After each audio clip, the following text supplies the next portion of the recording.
naquele momento que nas terças-feiras, o pastor dessa igreja nos deu aí uma direção para que a igreja fosse desafiada a estar restaurando o altar.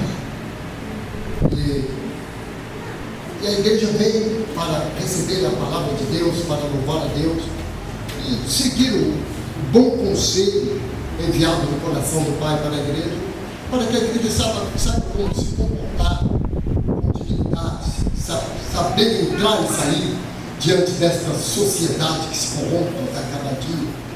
Porque nós temos uma grande responsabilidade como igreja do Senhor, porque o próprio Jesus, ele afirma, ele é claro, está dizendo aos discípulos, aqueles que tornaram os apóstolos, os pais da igreja, mas ficou registrado no cânon sagrado para a nossa meditação e para que nós pudéssemos ouvir de Jesus, aprender com Jesus. Ele disse que nós somos luz do mundo e que nós somos sal da terra. Então nós temos que fazer essa diferença, nós temos que ser o equilíbrio, né? Como ontem eu dizia a Jubrac, eu dizia que esta Jubrac vai revolucionar essa cidade de Piraú. Glória a Deus. Essa Jubrac vai fazer a diferença nesta cidade. Aleluia, Senhor. Então nós estamos diante desse tema que é tão desafiador, e eu procurei ler dois textos isolados que trata-se de altar, para não fugir daquele compromisso que o pastor tem com esta igreja. Mas ele me deu a liberdade de poder usar o texto para dizer algumas outras coisas, para depois chegarmos no altar. O que eu quero dizer à amada igreja é o seguinte: o texto que li está registrado no livro de Juízes, no capítulo 6, os irmãos abriram e viram aí. E aqui tem dois grandes desafios. Quais são os dois grandes desafios? O primeiro desafio é o cristão que agrada a Deus. O cristão que agrada a Deus. O cristão que agrada a Deus, como o desafio hoje é o altar, ele tem o seu altar reto diante de Deus. O segundo desafio é: Deus nos usa com o que temos. O cristão que agrada a Deus, e ele nos usa com o que temos. Às vezes nós temos, é um grande desafio para a vida do pastor, né? Tanto aqui está aqui o nosso pastor Emílio, o nosso pastor. A gente tem um grande desafio. Qual o grande desafio? É que a igreja tenha saúde, que a igreja cresça, que a igreja prospere, que cada vez tenha mais membros para a igreja. Mas a preocupação de Deus, meu pastor, não é essa. Ele quer usar você com o que você tem nas suas mãos. É com o que você tem que você vai fazer essa obra. Marca bem, vou dizer uma palavra profética. Quero que você, que é membro dessa igreja, entenda isso. Eu sei que essa não é a nossa cultura, mas sabe, se seu pastor lançar qualquer desafio, você lembra desse dia de eu vou dar a minha oferta voluntária, eu vou trazer o meu dízimo para a construção da obra. E quando você fizer isso, você está dizendo: eu quero ter o meu altar correto diante de Deus. Mas vamos lá. Esse homem de que nós estamos falando, é um homem chamado Gideão. Esse homem ele não é um homem que perfigura na história como alguém de uma linhagem nobre. Quem era da linhagem nobre de Israel? Os filhos do sacerdote. Esses eram da linhagem nobre. Quem era da linhagem nobre de Israel? Os levitas eram da tribo de Levi. Mas ele não era dessa linhagem. E num dado momento, Israel havia se corrompido e Deus trouxe paz a Israel por 40 anos. E de repente, como é peculiar nós às vezes perdemos o equilíbrio em algumas coisas, né? em algumas decisões que temos que ser tomadas. Às vezes as amarguras dessa vida, as tristezas dessa vida, nos leva a tomar decisões contrárias àquilo que Deus espera que nós tomamos. Às vezes o nosso emocional, uma coisa que nos trai tanto, chama-se emoção. Como nos trai? A ansiedade. Por isso Jesus diz: não andeis ansiosos. Não. Pedro diz: lança sobre ele toda a vossa ansiedade. Mas tudo isso faz com que a gente tenha alguns tropeços. E isso acaba trazendo a nós algum preço. E esse preço que trouxe para Israel, esse tropeço foi um preço muito caro. Novamente eles estão agora por 7 anos sendo oprimidos. Mas sendo oprimidos de uma forma tão terrível, que diz que vinha sobre eles os midianitas, os amalequitas, e vinha também os povos do Oriente, que segundo a história diz que eram os beduínos, né, que viviam no deserto sírio, e diz que eles vinham como gafanhoto. Eu não sei, eu sou um homem que foi criado em uma cidade grande, e eu nunca vi espécies de praga como assim, gafanhotos, por exemplo. Eu nunca vi, não tenho experiência nenhuma. Não sei se o que vou dizer aqui é correto, mas se alguém conhece, se quiser me ajudar, durante a noite, eu conheço e vou ajudá-los. Os gafanhotos, quando eles vêm, ele é engraçado, pastor, eles não têm uma direção, né, um comando. Não tem líder. Mas eles vêm juntos. Eles andam juntos. E quando eles olham uma plantação, principalmente quando a plantação ela está brotando, quando ela está na sua época de dar os seus frutos, eles vêm e devoram tudo em pouco tempo. E era o que estava acontecendo com o povo de Israel. O povo de Israel estava sofrendo na mão desta opressão. E isso trouxe alguma tristeza ao coração do povo. E o povo então volta para Deus. Isso quer dizer, vamos arrumar um altar. Voltam-se para Deus. Quando eles voltam-se para Deus, o que é impressionante em Deus, eu quero que você preste atenção no que vou dizer agora. O que é impressionante em Deus, o que nos causa assim espanto, e que nos deixa atônito e boquiaberto em Deus, é que o seguinte, é que Deus agora vai levantar um legislador, vai levantar um homem para colocar o povo em liberdade, pastor Eli. Mas ele não vai escolher atrás dos homens, não. Ele vai naquele que a tribo dele não tinha expressão nenhuma. Ele vai naquele homem.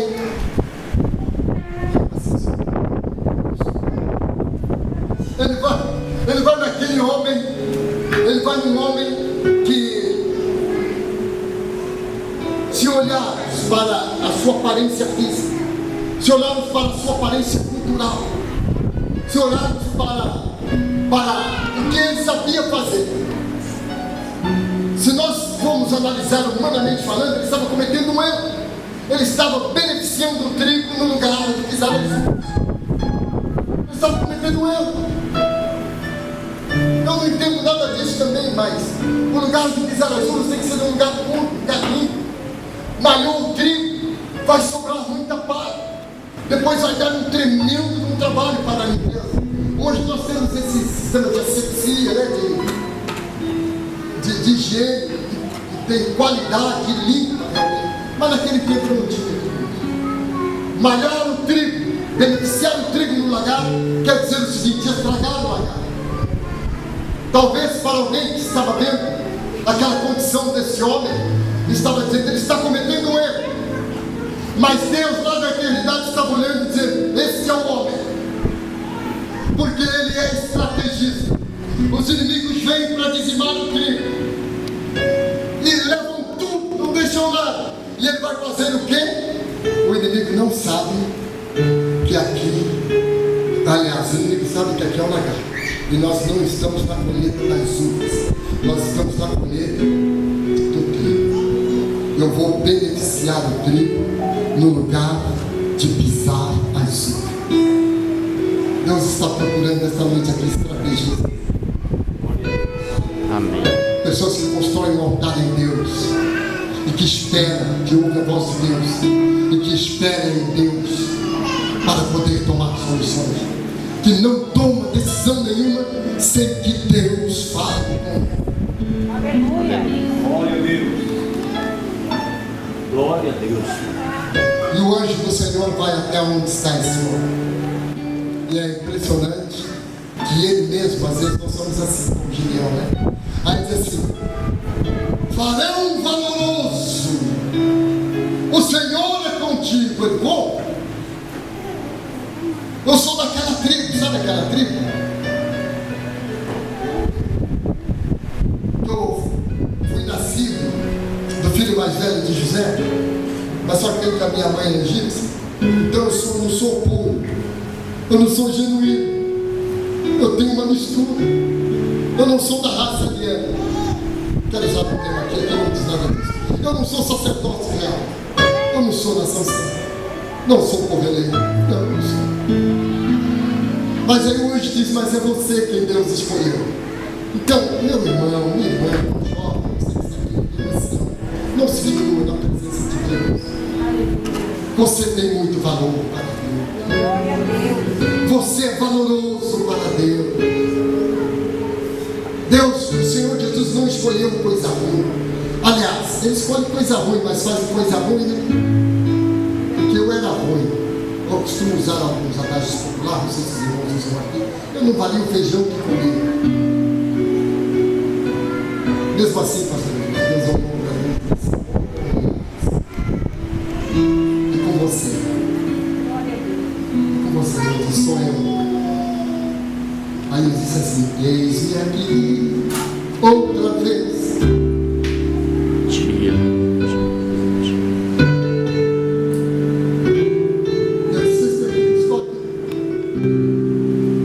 Deus viu naquele homem o quê? Mesmo sendo ele, não da tribo dos levitas, mesmo sendo ele filho de uma egípcia, mesmo sendo ele alguém que, eu vou usar o que temos, ok? Mesmo sendo ele que não tinha formação acadêmica nenhuma, mesmo sendo ele que não tinha pós-graduação nenhuma, mesmo sendo ele não tendo bacharelado em nada, estou falando de mim mesmo, porque eu sou formado em coisa nenhuma. Eu vou dizer uma coisa para vocês. Eu sou daquele tempo. A última vez que eu sentei em uma cadeira de escola foi em dezembro de 1960. Estudei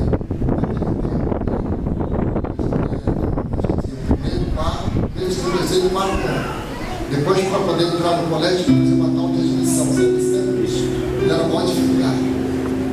Mas a dificuldade financeira, a oportunidade de trabalhar para o sustento da família. E mesmo assim, Deus não olhou. Ele olhou para mim e disse: você não família. Você não tem condição, você não tem qualidade, você não tem uma boa dicção, você não tem uma boa dedicatória, você não tem nada disso. Deus não olhou para mim. Então, Deus, Ele usa como aquilo que Deus, o que eu tinha. Mesmo sendo, é lógico, eu ia ter idade, que eu vim para o Evangelho aos 40 anos. O que eu tinha? Eu tinha um coração voltado, em que Deus poderia achar guarda, que Deus poderia confiar. O que Gideão tinha? Tinha estratégia. Que nós vamos ver isso mais profundo. Só um homem estrategista era capaz de passar por momentos em que Deus dá ordem e ele vê as coisas e ainda continuar em frente e não desfalecer. Só que tem que esse homem, ele é um homem, lembra ontem para os jovens que estão, Vão lembrar que eu disse, não disse no momento da administração, mas os jovens em que nós estávamos sentados juntos, eu disse, nós pedimos tanta coisa e não pedimos a Deus. Os jovens que estavam lá, nem? Ei, povo bom, Deus seja louvado. Nós pedimos a Deus tanta coisa e não pedimos a Deus discernimento. Esse homem aqui, Gideão, você vai ver que ele faz o seguinte, ele fala para o anjo, ó, fica aí um pouquinho, eu vou preparar lá uma comidinha para nós nos alimentarmos. Se fosse eu hoje na casa do pastor Elísio, eu já estava reprovado. Porque o Gideão não ia me aprovar, porque eu comi, depois dormi.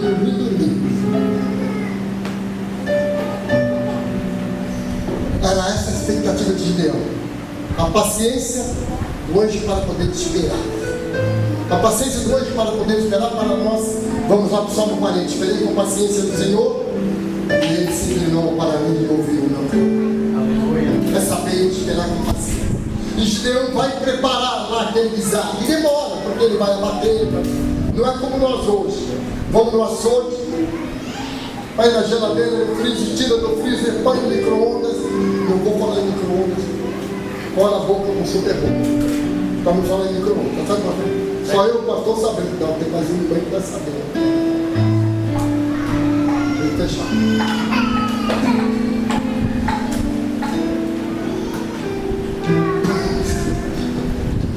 Então, meus irmãos, ele não tinha nada disso. Então ele vai abater, vai preparar. Enquanto isso, o anjo está lá esperando. E quando ele chega, preparado para comer, o anjo diz, coloque em uma pedra. Ele coloca lá sobre a pedra. O anjo estende a mão, desce fogo dos céus. E o que acontece? Vira um holocausto, um sacrifício santo a Deus. Consome tudo. E quando Gideão vê essas coisas, ele fica atônito e diz, eu estou diante de Deus.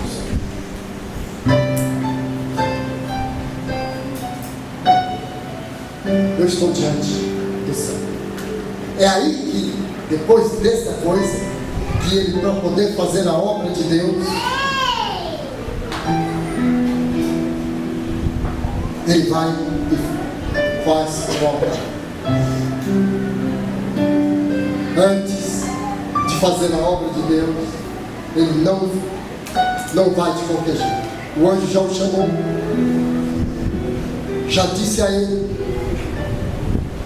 que ele era valoroso, já mostrou a ele toda a glória de Deus.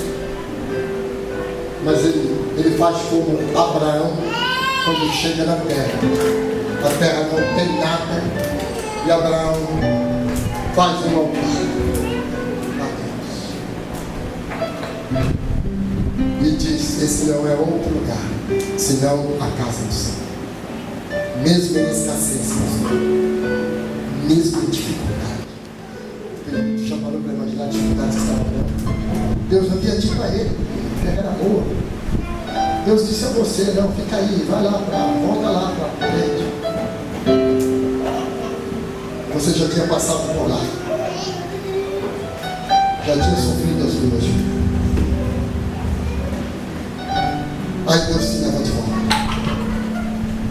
Meu Deus, eu me trouxe aqui para sofrer de novo. Não, porque passa céus e terra, mas as minhas palavras não passam, diz o Senhor. Aleluia. A sua vitória vai chegar. Glória a Deus. Ele faz um altar. Não se faz a obra de Deus sem antes santificar-se. Não se faz a obra de Deus sem antes entregar-se, sem antes confiar nele, sem antes lançar sobre ele todas as coisas. Ele faz o altar. E esse altar, a Bíblia não diz, mas esse altar foi como um cheiro suave às narinas de Deus. Deus disse, esse é o homem. Esse é o homem. O Senhor está procurando nesta igreja, nesta noite, homens e mulheres, crianças, jovens, adultos, anciões, pessoas que tenham o coração voltado para o Senhor. Amém, glória a Deus. Pessoas que entendem que precisa de fazer um altar a Deus. um altar de santidade, um altar de adoração, um altar de sacrifício, de louvor, que engrandece o nome do Senhor. Aí depois a preparação é do homem. Aí, Patrícia, é lindo isso, que a preparação é do homem. Parece que eu vejo Deus dizendo assim: essa atitude de Gideão, eu vou fazer com que Jeremias se inspire e escreva: os meus caminhos não são os vossos caminhos. Só tem que esse homem, ele é tão sábio que ele fala assim: bom, eu sei que Deus é comigo, aí eu vou usar, vou contextualizar aqui, fazer isso mesmo, um período de oração, de busca de Deus, de espera. Ele fala: hoje já não mostrou a ele, já não falou com ele, já não consumiu o local, ele já não fez o altar. Mas acontece que guerrear contra esse povo é muita gente. Nós somos menores que eles. Eles têm estratégia de guerra, eles estão preparados para isso. E nós não. Esta batalha é desigual. Mas eu preciso de ter convicção disso. O que ele faz?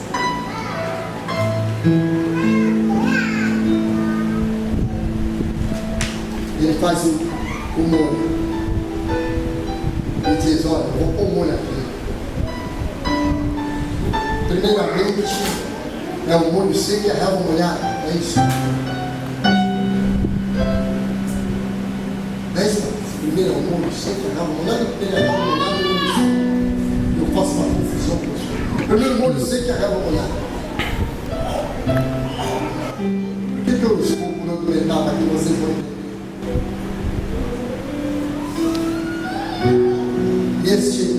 Este homem, ele levanta, está tudo de acordo, conforme o que ele pediu a Deus.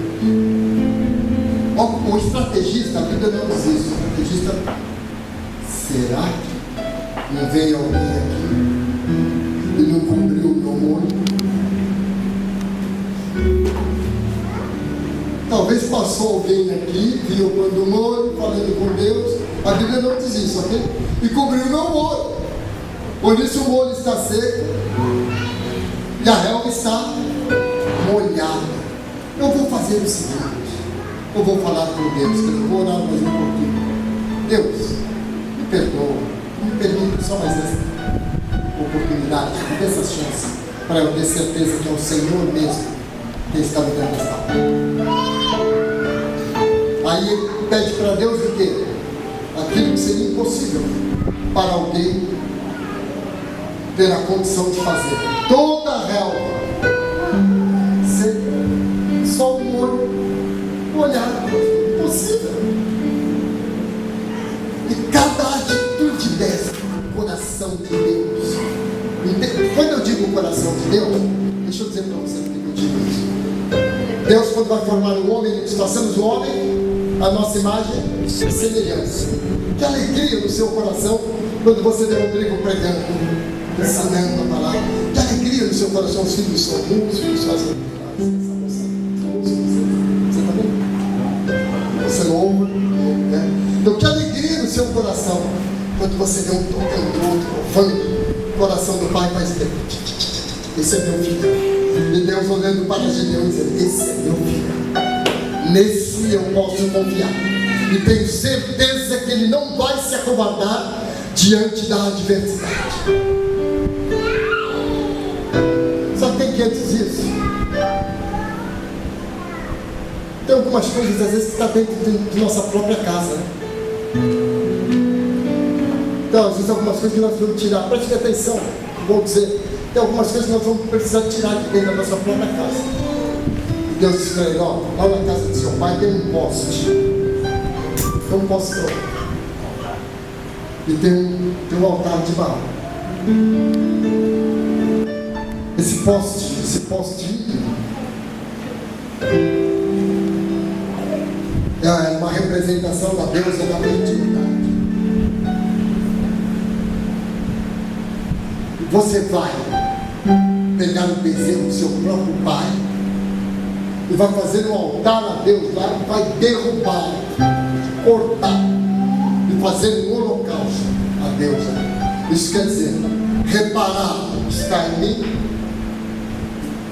não ser só evangélico, só crente aqui na igreja, e reparar também o que está em minha casa. Às vezes dentro da minha casa tem algumas coisas. Tem algumas coisas. Eu lembro, eu sei que essa moçada me conhece, e por favor, pastor, compreenda, deixa eu fazer essa ilustração.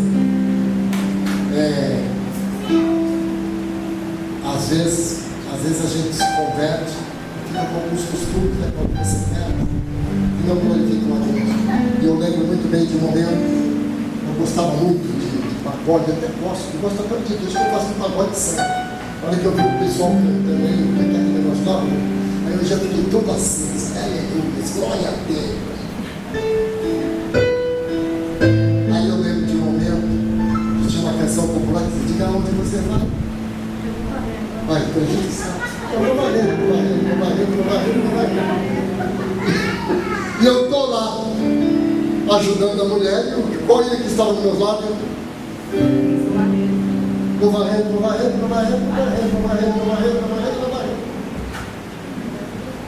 Às vezes a gente tem esses altares. Jovens, quebra esse altar. Tira este poste. Sabe, às vezes a gente tem algumas coisas que se tornam um talismã. Eu lembro de um momento, pastor, eu tinha uma. Se alguém aqui tiver esse hábito, eu vou começar com isso. Eu tinha uma roupa de dormir, e eu amava aquela roupa. Como eu amava aquela roupa. Aí é claro, lava, quando ela vai, o que vai acontecendo? Vai ficando, né? Apareceu um furinho aqui.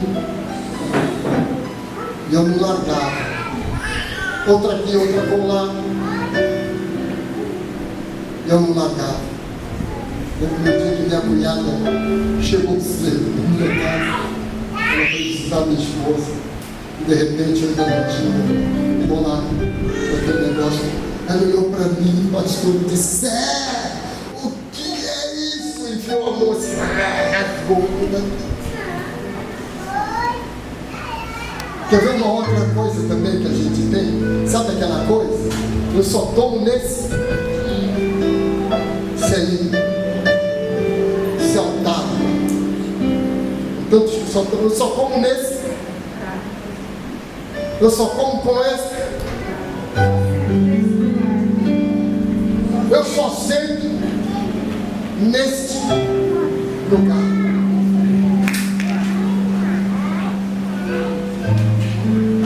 Isso é um altar e um altar maldito, cultua dentro de nossa casa.